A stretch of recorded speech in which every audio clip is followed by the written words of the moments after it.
आप में से अधिकतर लोगों ने माता के शक्तिपीठों के दर्शन किए होंगे, माँ से अपनी मनौती पूरी करने की विनती भी की होगी। आज हम बात करेंगे माता के 51 शक्तिपीठों। पुराणों आदि के माध्यम से कुछ जानकारी भी आपको होगी।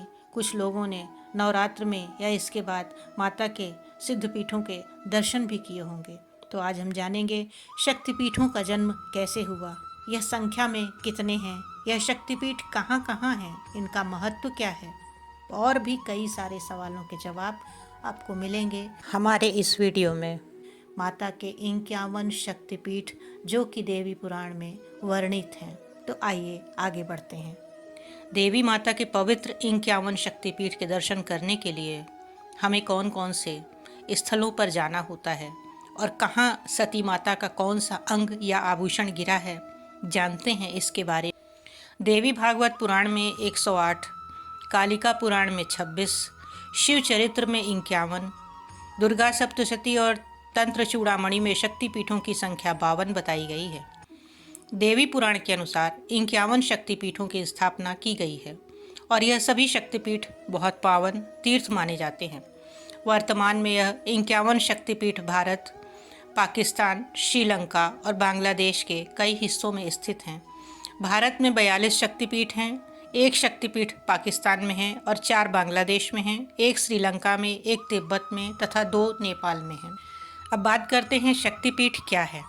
माँ के सती होने और शक्तिपीठ बनने की कथा को सुनते। अब बात करते हैं शक्तिपीठ क्या है। माँ के सती होने और शक्तिपीठ बनने की कथा को जानते हैं।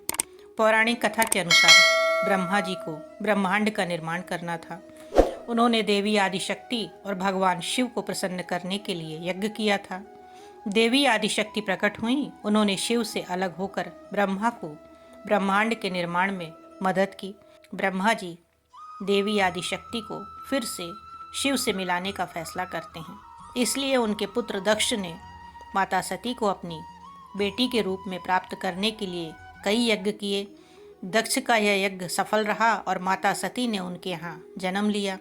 भगवान शिव के अभिशाप के कारण भगवान ब्रह्मा जी ने अपने 5वें सिर को शिव के सामने अपने झूठ के कारण खो दिया था।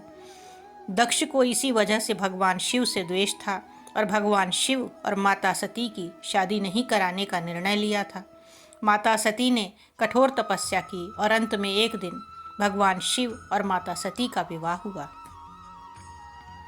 कुछ समय बाद भगवान शिव से प्रतिशोध लेने की इच्छा के साथ दक्ष ने यज्ञ का आयोजन किया। इस यज्ञ में दक्ष ने भगवान शिव और अपनी पुत्री माता सती को छोड़कर सभी देवताओं को आमंत्रित किया। माता सती ने यज्ञ में उपस्थित होने की अपनी इच्छा भगवान शिव के सामने व्यक्त की, जिन्होंने उसे रोकने के लिए अपनी पूरी कोशिश की, परंतु माता सती यज्ञ में चली गईं।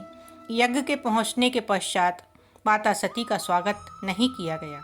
इसके अलावा दक्ष ने भगवान शिव का अपमान किया। माता सती ने अपने पिता द्वारा अपमान भरे शब्दों को सुनकर सहन न कर सकीं और उन्होंने अपने शरीर का बलिदान दे दिया। यज्ञ में हुए अपमान और माता सती के बलिदान से क्रोधित होकर भगवान शिव ने वीरभद्र अवतार में दक्ष के यज्ञ को नष्ट कर दिया और उसका सिर काट दिया। सभी मौजूद देवताओं से अनुरोध के बाद दक्ष को वापस जीवित किया गया और कटे सिर के बदले एक बकरी का सिर लगाया गया।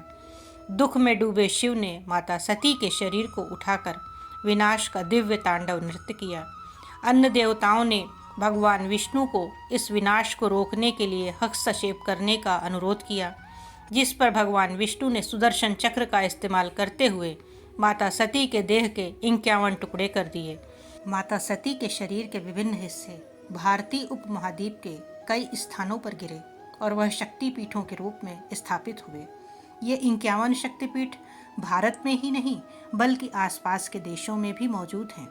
शक्तिपीठ के निर्माण की कहानी पुराणों में उल्लेखित है, जिसका रिश्ता भगवान शंकर, माँ सती, उनके पिता दक्ष प्रजापति और भगवान विष्णु जी से है।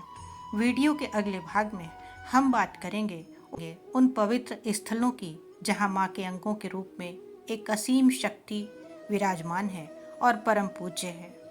मिलते हैं जल्दी ही, तब तक के लिए जय माता दी।